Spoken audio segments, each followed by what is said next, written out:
My brain fog used to be so bad that I could not read a single sentence.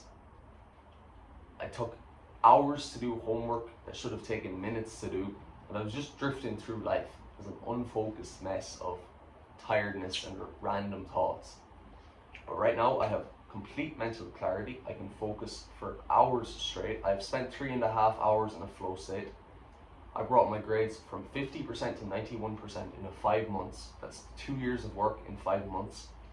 And I'm only able to do these things because I got rid of brain fog and I can actually think straight.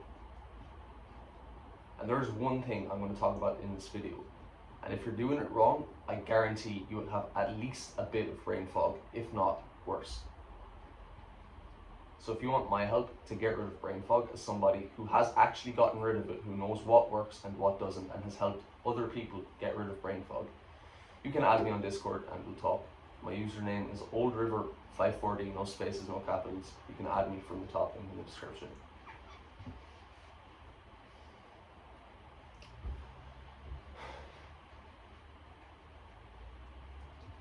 I remember one day when I was 16 years old, I was playing video games with my friends, and I was planning to finish playing at 10 o'clock in the evening so I could go to bed and actually get a decent amount of sleep.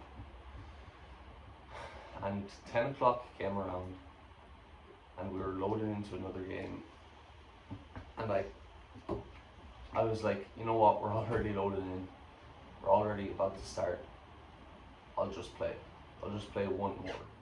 The evil word, one more. And I keep playing, over and over. One more game turns into 20 more games. It's 4 a.m. and I feel so guilty. I've literally just spent 6 hours, instead of sleeping, I've been playing video games. And I just feel so guilty. The next day I wake up, I feel terrible, I have no energy, I have to drag myself out of bed. I'm meant to be spending the day learning, reading, watching valuable videos. But because I have no energy, I just spend the day scrolling on TikTok, scrolling on social media. And I feel like absolute shit. There is one thing, if there is one thing that will ruin your brain, that will give you so much brain fog, it is bad sleep. It took me years to learn this, even when I knew how important sleep was, how important sleep is. If you are not sleeping consistently, going to bed at the same time and waking up at the same time, and sleeping enough, your brain is just not working as well as it could be. It's as simple as that. You can't say, oh, I don't need to sleep as much. I don't need to sleep. I can get away with 4 hours of sleep. You can't. Just accept it. Your brain is not working as well as it could be if you're not getting good enough sleep. So here's what you need to do. You need to sleep consistently. You need to plan your sleep in 90-minute blocks. So what does that mean? You need to sleep in multiples of 90 minutes because your body's internal clock, your circadian rhythm, works in 90-minute cycles. So if you wake up at the end of a 90-minute cycle, just as it ends, you're going to feel so good. You know those days when you wake up and you just feel like, I can just attack the day. I literally feel like I didn't even sleep. I'm just awake. Chances are that's because you woke up at the end of one of these ultradian cycles, which is part of your circadian rhythm.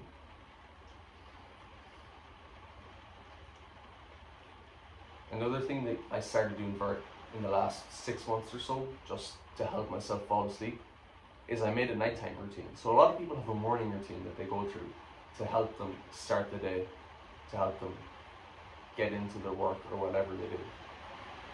Making a nighttime routine is just as valuable as a morning routine because it helps you fall asleep consistently at the same time.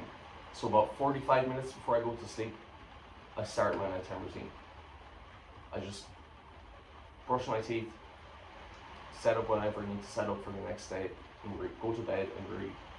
Reading, by the way, just knocks you out. It is so good for helping you fall asleep. It's just It's amazing. Even when you're reading an interesting book at night, it will just knock you out. So for days that you can't fall asleep, don't don't start overthinking and going crazy. Make sure there's no clock faces in your room. You don't want to know the time. If it's 2 in the morning and you still haven't been able to fall asleep, you don't want to know the time because it's just going to make you more stressed out and make it harder to sleep. If you really struggle to fall asleep a lot, there's a few things you can do. There's NSDR. You can look up a video of that on YouTube and just listen to it and do what it says. You can listen to relaxing music, or you can read, like I said. These 3 things will really help you fall asleep. But if you just cannot fall asleep for some reason, don't worry about it. Stressing out isn't going to help. And some days you just won't be able to fall asleep. It's completely normal. And if you're struggling to fall asleep every single day, you might not be doing enough during the day. Sometimes your body just is trying to tell you to actually go and do something. So in the day you should be working on something that's important to you. You should be physically training, you should be running, going to the gym, playing a sport, whatever it is. You should be doing things that are making you tired. Because if you're not, your body's going to be like, why are you sleeping? You haven't done anything yet.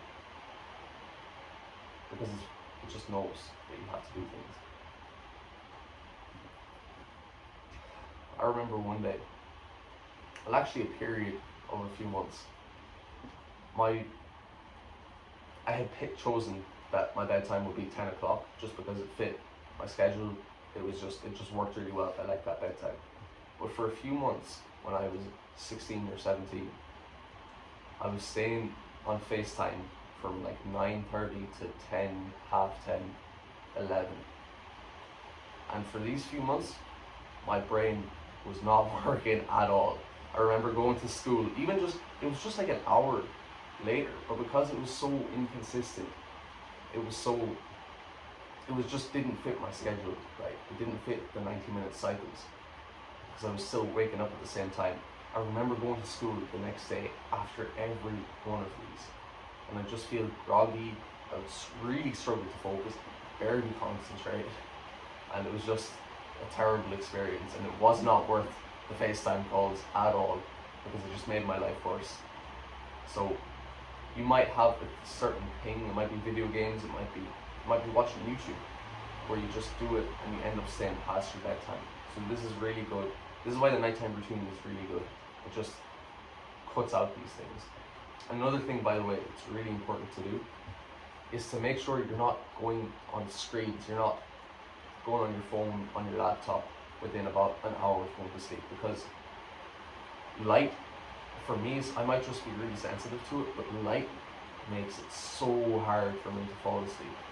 If I'm watching TV or on my laptop or on my phone within an hour of bed, I just notice that it takes so much longer to fall asleep. When I use no screens for basically the whole day, I always find that it's so easy to fall asleep. And I know most of us can't go the entire day without using screens, but just for the hour or two before bed, just don't go on. It will help you so much. So that's it. That's all you can do. Sleep is a really simple thing. If you do it wrong, you're going to have a lot of brain fog. But if you can get it right, it's like superpower. It is so good. So sleep consistently. Sleep in multiples of 90 minutes, and make a nighttime routine. It's that simple.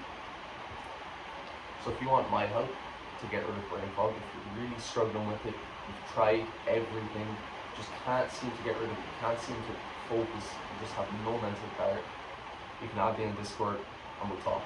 Username is OldRiver540. You can go to the top link in the description and add me right now. Brain fog is crippling. It just completely holds you back from reaching your full potential. So if you think you need help, if you think you benefit from talking to me, go and add me right now. And I hope you found this video helpful.